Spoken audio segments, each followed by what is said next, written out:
Hi everyone, I am doctor Hasan. ഞാൻ homoeopathic psychiatrist ആണ്. ഇന്നത്തെ നമ്മളുടെ ടോപ്പിക് എന്ന് പറയുന്നത് വളരെ പ്രസക്തമായ, വളരെ കാലങ്ങളോളമായി നമ്മളുടെ ഇടയിൽ ഇങ്ങനെ ഓടിക്കൊണ്ടിരിക്കുന്ന ഒരു ചോദ്യമാണ്. അതായത്, ഒരു മാനസിക രോഗത്തിന് മരുന്ന് കഴിക്കാൻ തുടങ്ങിയാൽ അത് കാലങ്ങളോളം കഴിക്കേണ്ടി വരുമോ? ആ രോഗത്തിന് മരുന്ന് പിന്നെ നിർത്താൻ കഴിയാത്ത അവസ്ഥ വരുമോ?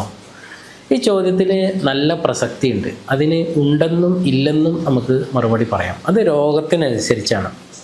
ചില രോഗങ്ങൾക്ക് നമുക്ക് പരിപൂർണമായിട്ട് മാറ്റാൻ സാധിക്കും. ചില രോഗങ്ങളെ നമുക്കങ്ങനെ പരിപൂർണമായിട്ട് മാറ്റിക്കളയാൻ സാധിക്കില്ല. ഇതിൻ്റെ ഒരു പ്രയാസം എന്താണെന്ന് വെച്ചാൽ, ഇത് നേരത്തെ കൂട്ടി പ്രെഡിക്റ്റ് ചെയ്യാൻ സാധിക്കില്ല.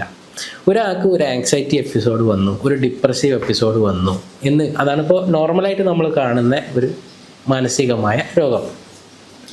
അപ്പോൾ അങ്ങനെ ഒരു എപ്പിസോഡ് വന്നു കഴിഞ്ഞാൽ അതിനെ നമ്മൾ മെഡിസിൻ കഴിച്ചു, അല്ലെങ്കിൽ നമ്മൾ കൗൺസിലിംഗ് സ്വീകരിച്ചു, അങ്ങനെ അതിന് വേണ്ട കാര്യങ്ങളൊക്കെ ചെയ്തു. നമ്മളൊരു 6 മാസത്തെ ട്രീറ്റ്മെൻറ്റോട് കൂടി, അല്ലെങ്കിൽ ഒരു 3 മാസത്തെ ട്രീറ്റ്മെൻറ്റോട് കൂടി അത് പരിപൂർണമായി ഇല്ലാതായി. എന്നാലും നമ്മൾ അടുത്തൊരു 6 മന്ത്സ് നമ്മൾ ഇതിനെപ്പറ്റി ഒബ്സർവിങ് ആയിരിക്കണം.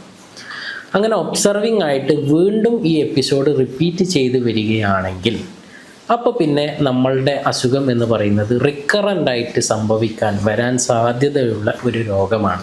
മാനസിക രോഗങ്ങളിൽ ചില രോഗങ്ങളിൽ അത് വീണ്ടും വീണ്ടും വന്നുകൊണ്ടിരിക്കുന്നവയാണ്. അതിന് എപ്പിസോഡുകൾ വന്നുകൊണ്ടിരിക്കും. അങ്ങനെ വരുമ്പോൾ നമ്മളതിന് തുടർച്ചയായിട്ട് മെഡിസിൻ കഴിക്കേണ്ടി വരും.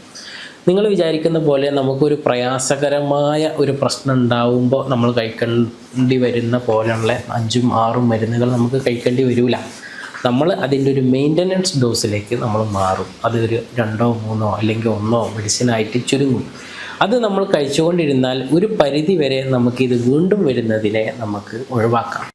അവിടെയാണ് യഥാർത്ഥത്തിൽ ഹോമിയോപ്പതി കൂടുതൽ പ്രസക്തമാകുന്നത്. പ്രത്യേകിച്ച് നമ്മളുടെ മെഡിസിൻസ് സൈഡ് ഇഫക്ട്സ് ഒന്നും ഇല്ലാത്ത മെഡിസിൻസ് ആയതുകൊണ്ട് കുറച്ച് ദീർഘകാലാടിസ്ഥാനത്തിൽ നമ്മൾ കഴിക്കുമ്പോഴും ശരീരത്തിനെ പ്രതികൂലമായിട്ട് ബാധിക്കാത്ത വിധത്തിൽ തന്നെ നമുക്ക് ഈ അസുഖത്തെ മെയിൻറ്റെയിൻ ചെയ്ത് കൊണ്ടുപോകാനും പരിപൂർണമായിട്ട് മാറുന്നതിനുള്ള ഒരവസ്ഥയിലേക്ക് എത്തുന്നത് വരെ മരുന്ന് കണ്ടിന്യൂ ചെയ്യാനൊക്കെ കുറച്ചുകൂടി എളുപ്പമാണ് നമുക്ക്. ഓക്കെ, എൻ്റെ വീഡിയോസ് നിങ്ങൾക്ക് എല്ലാവർക്കും ഇഷ്ടപ്പെടുന്നു എന്ന് വിചാരിക്കുന്നു.